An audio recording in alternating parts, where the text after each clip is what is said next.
I'm standing here today protecting a forest, not just a forest, our ancestors.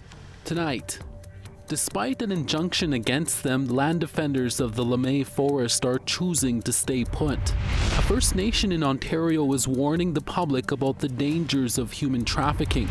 And a desperate search is underway for a man in Saskatchewan who went missing on Christmas Eve.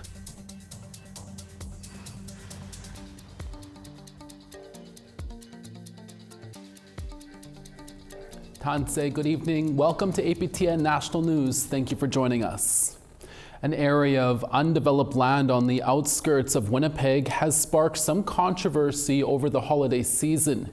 In recent years, the land was purchased by a Toronto company that wants to turn it into a residential area. But it's been used by the Indigenous community for sacred ceremonies for the past four decades. And just last year, there was the discovery of unmarked graves. The owner recently began cutting down trees, prompting some to take action. On top of this, last Monday, a judge granted an injunction against the group, ordering the land defenders to leave. With more, here's TR Wheatley. This breaks my heart every time I come here.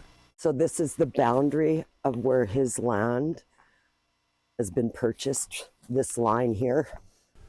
It was the cutting of these trees that prompted some from Winnipeg's Indigenous community to set up a sacred fire and camp on a city road and main entrance to this private land that's owned by Tashel Development Group.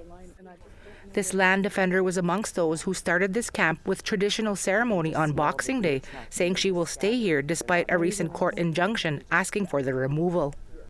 I'm standing here today protecting a forest, not just a forest, our ancestors. I will continue to do this until justice is served. It was a year ago this area known as Lemay Forest made headlines after discovery of an unmarked cemetery for a Catholic orphanage in the early 1900s. Advocates, including the Assembly of Manitoba Chiefs, were asking the city to hold off on allowing development on the private land to investigate. Over the summer, the city, province, and federal government offered to buy the land back from the owner, but he declined. He wants to turn the 23 acres into a residential area despite it not currently having any access to services. It's within the St. Norbert suburb of Winnipeg along the Red River, an area also claimed by the Métis. John Winthrop is a developer hired by the landowner who says despite the injunction, the camp continues to grow. They're aware of the injunction and calling for more people to come down there for security of the site. We have absolutely lost any control or access to the property. They blocked us and denied us. How many do we have here? 2, 4, 6, okay. But Morningstar woman who's been at camp since day one says while the road is blocked to traffic, people are free to come and go to the property. I'm in my ceremony. If anybody wants to walk through, by all means, you're more than welcome to walk through. I'm on public property. I'm not doing anything wrong. She's been welcoming visitors who've come to support with teachings of tobacco ties to offer along with prayers. Lemay Forest is where she found the Red Road. She says there are 4 sweat lodges where traditional knowledge keepers have been set up for about 4 decades. Without this space, she feels a lot of people will have nowhere to go for ceremony. City officials say a development permit was issued to the owner back in October to allow tree removal. However, his application to rezone the property was denied in September, and he's appealed. The city says it will go to the municipal board early this year. Until that happens, residents of St. Norbert, like Louise May, say the land should remain untouched. I'm the one who put the truck here to stop the machinery. So I'm not leaving, and my truck is not leaving until I have assurances that not one more tree will be cut, until we can go through a full legal process. While May isn't named on the injunction, she and others say they have legal representation and will be in court on January 6th. Meanwhile, Cedar says this is a good opportunity for truth and reconciliation efforts. Might be a forest today, a pipeline tomorrow, a hydro dam. You will see us everywhere. We found our voices, some of us. We will never stop. We are Ogichita, we are Anishinaabe, and these are our lands. Saying it's time to move from land acknowledgements to land back. TR Wheatley, APTN National News, Winnipeg. Last November, Ignis and Wabigoon Lake Ojibwe First Nation agreed to house Canada's nuclear waste in an underground repository that will be located in Western Ontario. Now, another community says they will be impacted by that repository and has decided to challenge the selection of the site area in court.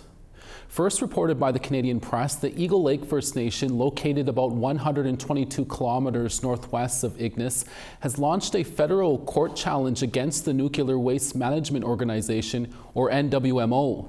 Eagle Lake says they were unfairly excluded from the site selection process, and they allege unfairness in procedures and bad faith. Meanwhile, the NWMO says the site was chosen after an extensive study and community involvement. The legal challenge was filed in court on December 20th. Last November, the Ignis Township and Wabigoon Lake agreed to move forward on the $26 billion repository. A First Nation in northwestern Ontario is warning its community of the dangers of human trafficking, and they are taking extra measures to protect their people.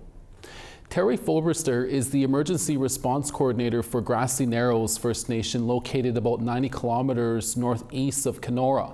In a public notice posted to social media on New Year's Day, he said, quote, "Due to recent incidents involving attempted abductions of our band members, the Chief and Council have decided to reinstate a checkpoint to monitor those people entering and leaving our community. Human trafficking is vile and evil, and it has come to put our people at risk." APTN News reached out to the First Nation for comment, but we haven't heard back yet. RCMP in Saskatchewan are asking the public's help in locating a missing man. Prince Albert RCMP say 50-year-old Orlando Okimason was last seen on Christmas Eve in the Sturgeon Lake First Nation, about 30 kilometers northwest of Prince Albert. Okimason is approximately 5'9" tall and weighs 240 pounds. He has brown eyes, medium-length black hair, and wears glasses. However, police say he doesn't have his glasses with him when he disappeared. He was last seen wearing a blue wool jacket and running shoes. Anyone with information on Orlando's whereabouts are asked to call Crime Stoppers at 1-800-222-8477. Coming up after the break, we take a look back at the year that was in Saskatchewan. Our APTN News Saskatoon video journalist Rachel May will bring us all the highlights. We're back in about 3 minutes. I'm here today to deliver this honest and genuine apology on behalf of the Government of Canada.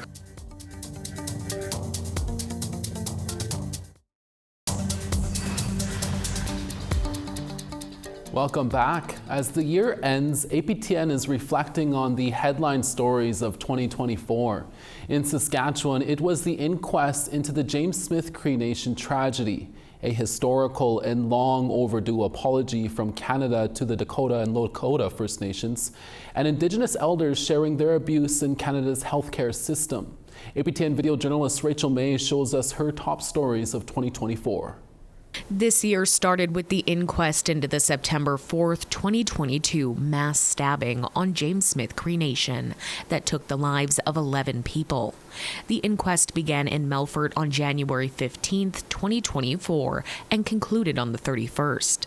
It wasn't about blaming anyone. The killer, Miles Sanderson, had died. Instead, its purpose was to provide recommendations to the agencies involved to prevent a similar tragedy from happening again. Over 2 weeks, a jury, family, friends, and attendees heard details of the day's events from the RCMP, Correctional Services Canada, the Public Safety Agency, and James Smith Cree Nation. Joyce Burns, who was attacked and lost her husband, said the inquest gave her insight she didn't have before. This young man that did this crime, where he come from. And it opened my eyes. In the end, the jury made 14 recommendations and the presiding coroner made 15 more. The recommendations included hiring more elders in federal correctional centers, establishing Indigenous policing, and requiring offenders with a domestic violence history to complete programming to break the cycle of abuse before their release. The following month, the inquest into Miles Sanderson's death was held in Saskatoon. From February 26th to March 1st, a jury heard about Miles Sanderson's arrest and death. 3 days after killing 11 people, he led police on a high-speed chase in a stolen vehicle. Police rammed his truck, arrested him, and he died on the spot shortly after. Cocaine toxicity, the police said. Eddie Head, Director of Justice for James Smith Cree Nation, said drugs impact community safety, and this is why First Nations policing is essential. When local security is that they know who belongs to the First Nation, who the membership are, and they know the vehicles that come on and come out during after hours or during working hours. So they're very aware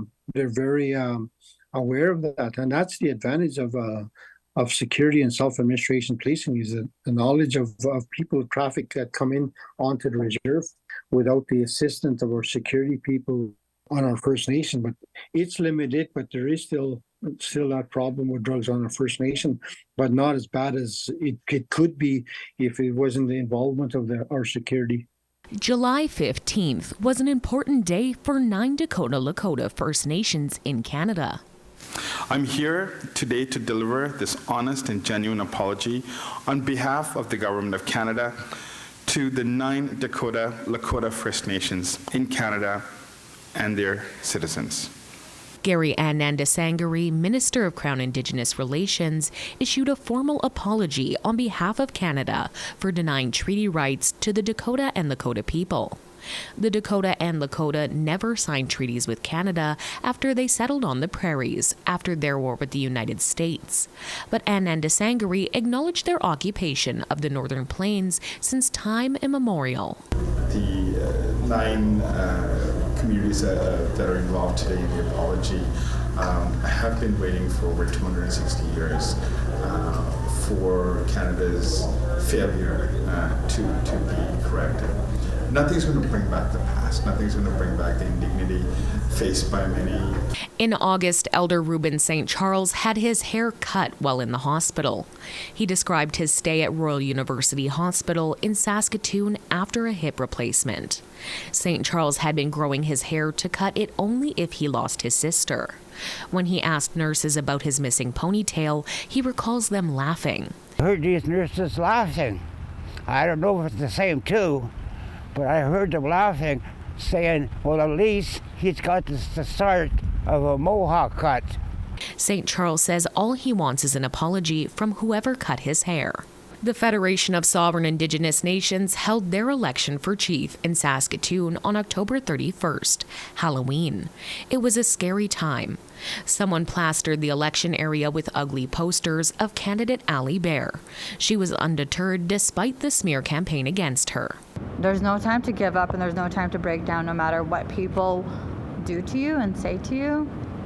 At the end of the day, my babies are depending on me. And so you can't break me. For his part, incumbent Chief Bobby Cameron was accused of financial wrongdoing. That didn't stop him from winning an unprecedented 4th term as head of the FSIN. He offered an olive branch to bear. We want to say we denounce any political attacks on any candidate. We totally oppose that way. We always want to continue to run a clean campaign, a kind campaign. Those were some of the top stories coming out of Saskatchewan in 2024. Rachel May, APTN National News, Saskatoon. Thank you, Rachel. We have photo of the day and weather up next. Plus, we'll take you to the East Coast where our Angel Moore fills us in on her top stories she covered in 2024. We'll be right back. That's very colonial, actually, in the structure. It's a very colonial way of thinking.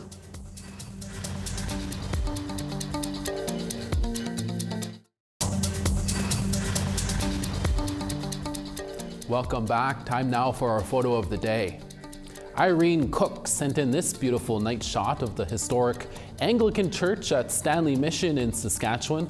The Holy Trinity Church has been a landmark in the area since the 1850s. Been there a few times for some good fishing. Shout out to the Mackenzie family out there. Thanks for sending that picture in, Irene. Send us your photos to share at aptn.ca for your chance to be our next photo of the day. Now let's take a look at tomorrow's weather forecast. Starting on the east, -4, Charlottetown, Fredericton, -8. Nuujauak, -5, La Grande River, -8. Quebec City, -10, Montreal, -11. North Bay, -13, Sarnia, -4.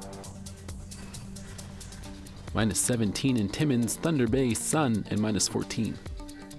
-24 in Churchill, Thompson, -24. -21 in Gimli, Dauphin, -24.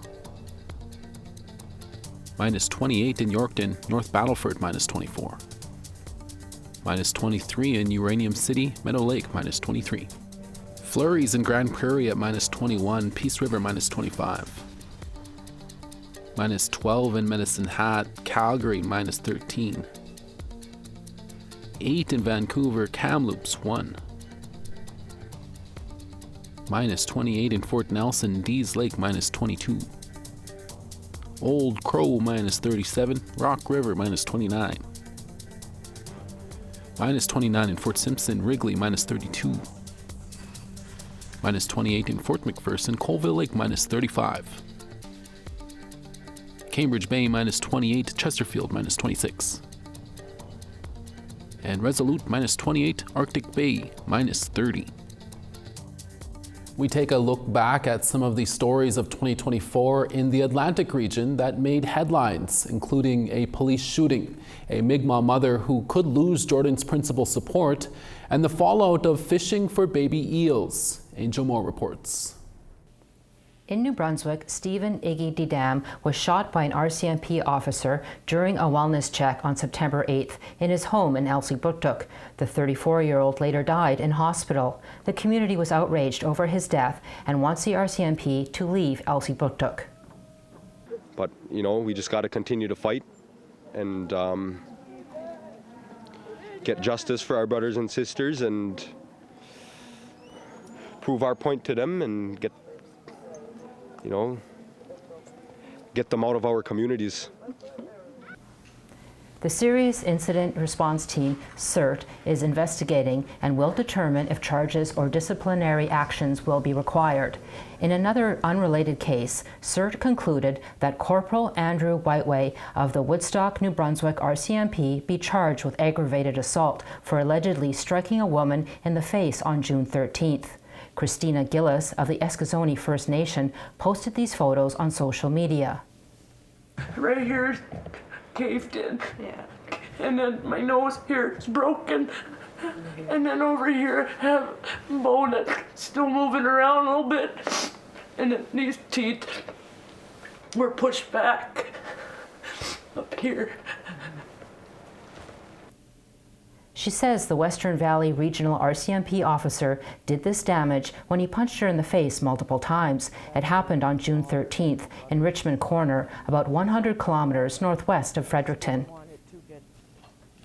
A Mi'kmaq mother, Mary Isaac, may lose support under Jordan's principle to care for her 3 children, as the Ottawa and Nova Scotia governments disagree over who should deliver the services.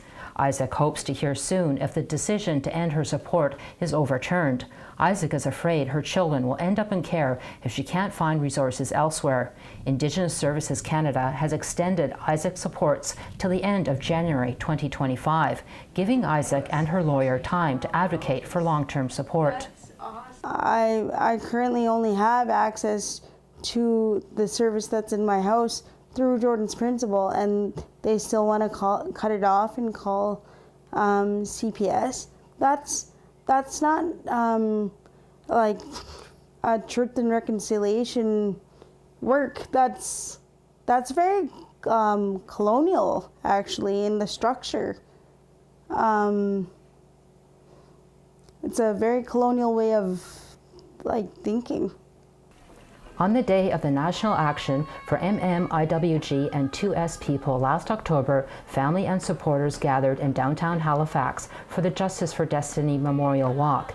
Destiny Rennie died in hospital on August 6, 2023, from fungal meningitis. Her family says the 22-year-old's death could have been prevented and is suing Nova Scotia Health and 4 doctors, alleging negligence by the hospital staff and doctors.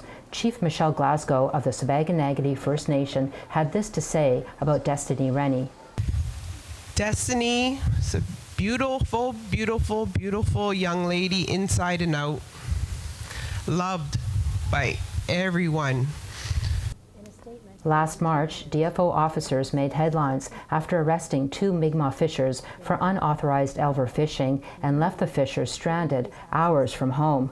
Mi'kmaq leaders are calling for an investigation, and 1 DFO officer has been suspended for 10 days without pay.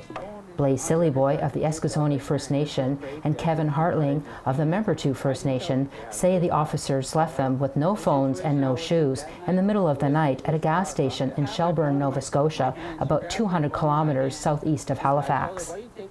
Yes, we told them that we were not from the area. We were from Cape Breton, and we had no way to contact anyone without our phones. I even asked them if they could supervise me. Well, I looked through my contacts on my phone so I could get a hold of someone, and they refused to do that as well. For 2 weeks in April, thousands of people from all parts of the world gathered at the United Nations Permanent Forum on Indigenous Issues in New York City, where delegates presented their issues, and the forum ensures the United Nations declarations of Indigenous rights are implemented worldwide. The Abenaki Nation took to New York's famous Times Square to reach a greater audience about the impacts of identity fraud.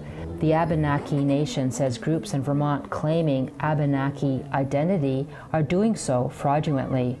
So they rented a digital billboard for 24 hours that said the Abenaki of Odanak, Wallanak are the sole guardians of Abenaki identity. Stop Indigenous identity fraud.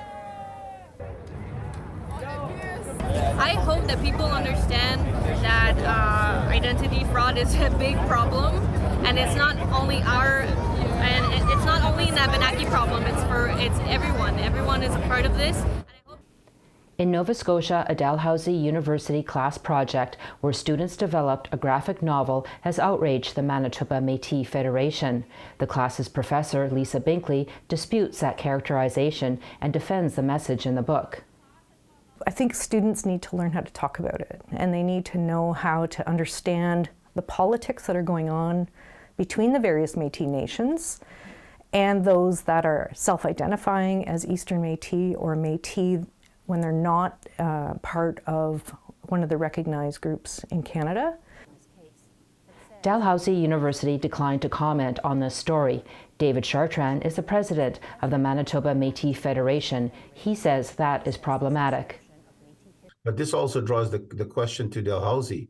How serious is your procurement and policy on the promise of assuring us as Indigenous leaders, Indigenous nations, as the Red River Métis of the West, how secure is your policies to ensure that you're not allowing this to happen again? And that's a wrap-up of some of the stories of 2024. Angel Moore, APTN National News, Jabuttuk, also called Halifax. And that's your evening newscast for this Friday, January 3rd. From all of us at APTN National News and from our reporting staff from across the country, hi miigwech, masicho. Thank you for watching, and we'll see you again. Ekse.